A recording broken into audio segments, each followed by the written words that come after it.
Why do people crave or really want to be idolised? The first thing is that being idolised is very high up the totem pole. Therefore, it's a deep, deep need. And if they want to be idolised, that is to say they want to be, then they probably don't deserve it. There's nothing wrong with being idolised if what you're doing has caused that. But they want to be, that's their aim. I want to be idolised, so I'm going to try and structure my life to do things so that that group of people are going to think I'm superhuman, when indeed none of us are.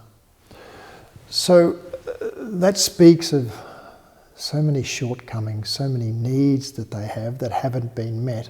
So they're creating a story, a delusion, and trying to pretend to be who they're not at a very extreme level.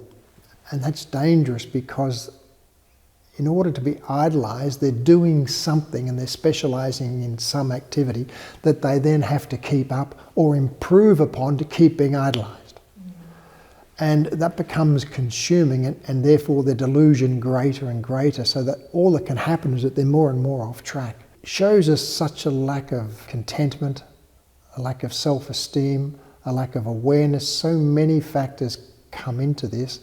At times, it will be a past life condition that they've brought forward, so it's something they're not meant to do, but they've had that power of that idolisation from something in a previous journey, and they're craving for it again.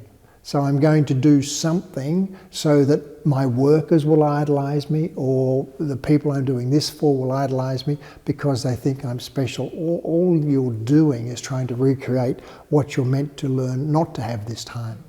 So that's part of it as well. But every person who wants to be idolised, we could fairly say, is off track. They're not being who they're meant to be, they're not doing what they're meant to be doing, and they're not being fulfilled by the normal ways of life. They want people to see a dream or an illusion, not who they are. So instead of being who I am, and people will like that or reject that, and that's okay, I have to be a fantasy figure. And fantasy figures are what they are, fantasy figures. So it's the delusion and the fantasy that differentiates it from just wanting recognition or visibility. Yes. And would that be the same from a parenting point of view, a parent who loves to be idolised by their children? It's exactly the same story. Wanting to be idolised by your children is no different to wanting to be idolised by your workers.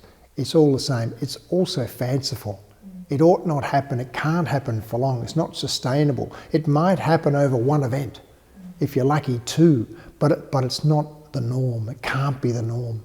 And what about on the flip side then, the people who want to idolise or idolise people, put people on pedestals? This often happens with pop groups and artists and etc., doesn't it? And that can be that you've got a pop group and they're just doing what they love and they're just doing what they're meant to be doing. But the audience creates this idolising of this group.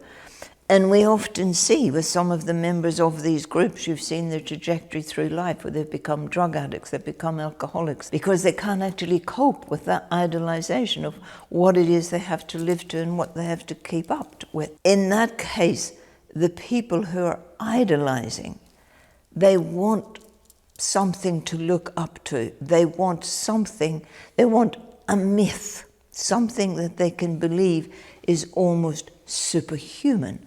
And that causes them to feel a joy and a fulfillment, but it's not real. Again, this is avoiding the reality of life. And we're not seeing that in some of these groups, some of these artists, that they can be just people doing what they love and people just doing a job that they're very good at.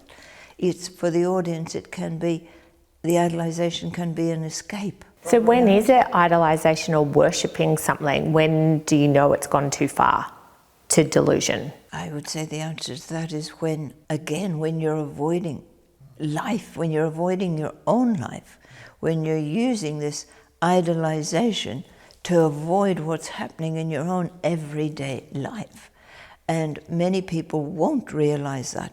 It will take someone to point that out to them. So it's good to have a mentor or to look up to people, but that's very different than idolising. That's very different. And some people do need a mentor. That depends on the stage of evolution. A highly evolved person won't need a mentor. It's all within. But at certain stages of evolution, it's good for people to have a mentor, to help them achieve and to help show them the steps to achieving. One of the interesting questions in all of that are sports people. And they're very good at a sport, and they're idolised for that sport. And then they're held up as a figure that we're meant to look up to. And they do things outside of the sport which contravene society's standards. And they're deeply maligned, and they're penalised within their sport for having done that. There's really a strong argument both ways as to whether that's fair, because they don't necessarily ask for being idolised because they're good at a sport. They're not necessarily a role model other than in the sport. Now, if their sporting code tries to make them into a role model and they can't meet that, that's not necessarily an individual's fault. That's part of the fault of how they've been cast beyond what they're capable of being.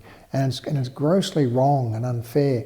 And people will be disappointed in the behaviour, or some will, and some will try to justify it, of these social things that are an issue. But it's more than they signed up for. They signed up for sport, and sport should cause them to reflect upon their life, to reflect upon other people's lives and their difficulties, and it should change them as a person, but not necessarily as a role model.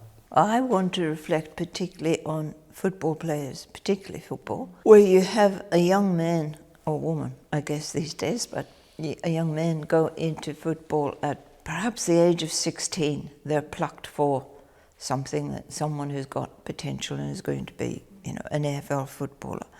And they're groomed from 16, and they go into a football club where everything is pitched towards playing football.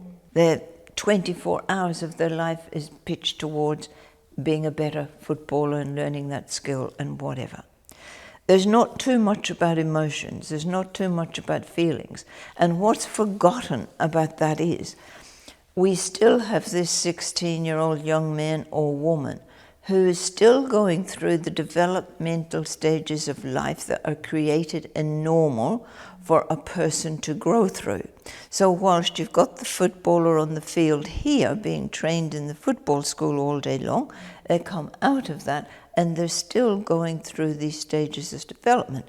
And that means they go to the pub, they go to the club, they get drunk, they do silly things, they do wild things that a 21, 22-year-old would do, and we don't say too much. But we say, because they're this footballer, that's terrible. But what is terrible? They're going through the normal development of life. We're just imposing this standard, and that's an incredible pressure to put, say, upon a young man who's 18, 19 years old. It's an incredible pressure. And then what happens when they're 35? They leave all this behind, where they're weighted on hand and foot and everything is led on for them. 35, suddenly they're not required anymore. They're past their use-by date. Now step into the world of reality and take care of yourself and be accountable for yourself. We've so often seen the results of that, haven't we? The lack of emotional development. The same will happen in the military. The same will happen in paramilitary organisations, where everything is on a task and there's no development of the individual, and when they leave that, they can't fit into society. And it's very sad. And so is that also what we need to be aware of with who we're idolising? Of course, Oh, yes. Of course, and that includes parents, because how many children are like the footballer to the football club, wanting to be what the parent wants them to be, which might have nothing to do with sport. And they don't create an identity, they don't create anything, and it comes with a great sadness. In counselling, one of the problems we have along the way is taking people through their childhood, where a person might have idolised mum or might have idolised dad. We're taking them through the reality of who we're seeing mum really was and who we're seeing dad really was. And we're saying, yes, dad did this, but dad also did this, and this was selfish, nasty, mean, controlling, etc., etc. And you know the difficulty of meeting the gap with your client, of getting them to see the parent in the true light of who and what they were and the impact they had on this client's life. Talk about shock or avoidance. Absolutely. Absolutely. Shock is the first that they have to deal with. And the acceptance of the reality is not easy in that case. For more spiritual knowledge, remember to subscribe. If any of the information Ian and Pearl spoke about piqued your interest, make sure you like and comment on this video below. There's so much knowledge and advice being delivered from Spirit to you via this channel. Healing your physical and emotional pains will guide you towards a more loving and meaningful life. This is the Spiritual Renaissance.